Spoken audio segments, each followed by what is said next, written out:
Hi everybody, I'm Bree the Plant Lady, and today I am taking advantage of this warm, sunny day, which we have not had very many of the month of December here in central North Carolina. And I'm going to go ahead and get some cottage garden seeds sown in this side of the greenhouse. Now, a week ago, during my last greenhouse class of the year, we sowed the other side, and I'll give you an update on that. I will say it was exceptionally cold, and we did most of the class inside as a PowerPoint just because being outside was so unpleasant. But today it's beautiful, and I am going to do a really simple sowing, California poppies kind of along the edge, and then a mix of the giant poppy and larkspur in the rest of this border. I've already prepped it. I layered leaves down, and then I added about 4 inches of veggie mix from Soil Cube on top, and now it's time to get the seeds sown. I don't actually have to do any additional bed prep. I've already raked it out. It's just ready and waiting for the seeds to go down.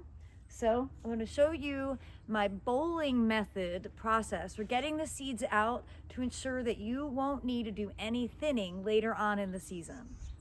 All right, we're going to start with California poppies. And these are only going to grow, maybe a foot and a half tall. So I don't want them to be in the back of the border, although this border, you actually can view it from all sides. I want to concentrate this in the front where I have the violas strategically planted basically in a war cage to keep the deer from eating them. So I'm actually just going to grab a handful, try and do this on camera.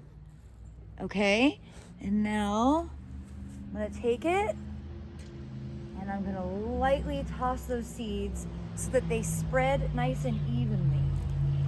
You can see it's like that. I don't want to be too heavy-handed with it because they do need some space for establishment. However, you don't want them to be so far apart because they actually do benefit from a little bit of crowding. Now you can see I still have a lot of seeds left from that pack, so I'm going to be able to take this and toss it into other areas in the garden. So I'm basically going to do the exact same method for the giant poppy and the larkspur. Now the critical thing for poppies in general, but larkspur as well, they don't need to be covered. So once you sow the seed, don't rake the bed, don't mulch the bed, just leave the seed in place and allow it to germinate. Since we have really cold temperatures coming, it's going to take longer for the seed to germinate. However, that's okay. I would rather it take longer and let it get established through real winter conditions versus it growing too early and then being tender when we do get down into the mid-teens like we have predicted for tomorrow night. So the process again, because this actually is the most critical component to successful cottage gardening. You're going to pour some seed into your hand, a little more than that. Make sure I'm actually getting this in the frame. And now I'm concentrating this in the back 3/4 of the bed. So I'm just going to go like this and toss those seeds in. Now you can add sand. A lot of times people recommend doing that so you can see where the seed is gone. I've actually never done that.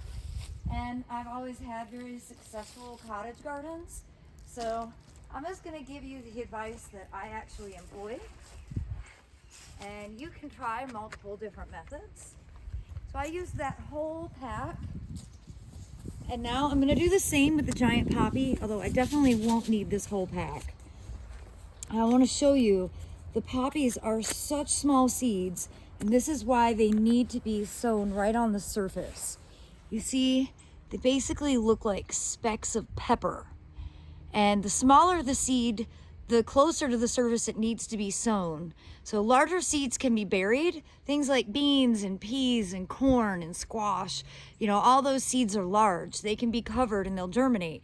But small seeds like poppy seeds need light to germinate, and they like to grow in undisturbed soil. So once you've sown the seeds, you really don't want to mess with the ground at all. And again, just going to bowl that seed in. Good spread out germination, spread out distribution of the seed, I should say. And voila, I have half of this pack left still to sow somewhere else. So we sowed this side 1 week ago, and I need to get it labeled because, well, I will have already forgotten what we did here. Like I said, it was not a beautiful sunny day last Saturday. It was quite cold. We did not get to spend very much time out in the garden because, well, it was pretty miserable. But I think that when the seeds do start to germinate, this is going to be really impressive. And now that I've got the other side done, I can say that one bed is finished for the 2026 cottage gardening season. Well, I was hoping to do a slow-mo video, but because of the update, I actually don't know how to access that feature. So now I have to Google how to use my phone. Thank you, Apple. But I do just want to stress a couple things about cottage gardening from seed. Bed prep is everything, okay? Find a very, very sunny place. Full sun is best. Prep it with lots of organic matter. Really add a lot of compost, you know, something that is well drained and rich, because that is precisely what these seeds want to grow in. Water the bed before you sow the seed. That way you won't have to water again until after they germinate. If you've been getting rain like we have in North Carolina, I'm not actually having to do any watering, and because we have 15 degrees in our forecast, don't forget to unhook your hoses, okay? I've learned this the hard way. Unhooking your hoses is way easier than dealing with everything exploding. Just a pro tip there. Now, bed prep is first and foremost super important, but the way you distribute the seed is really the critical component for success.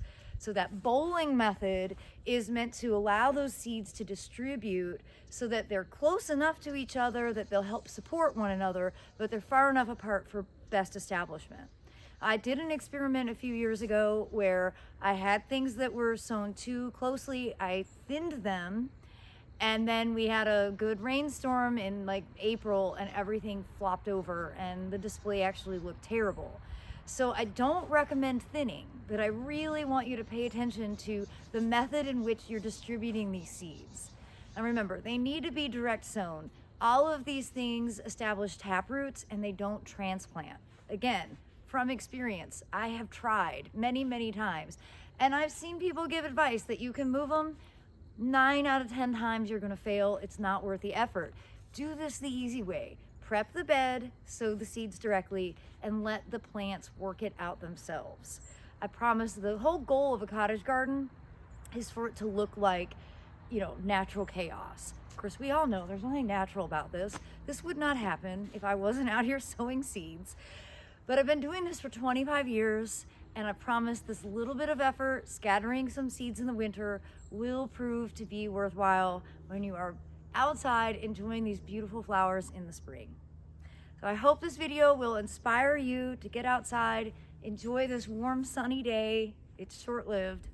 And I do hope that you will subscribe and stay tuned as I share updates on how all of my cottage gardens are growing from seed this season. As always, thanks for watching and happy gardening, everybody. Okay, update. I Googled how to use my phone since the update, and you press and hold and it gives you options. So I'm going to try and film the bowling method in time lapse with me holding the phone and me sowing the seeds. Wish me luck.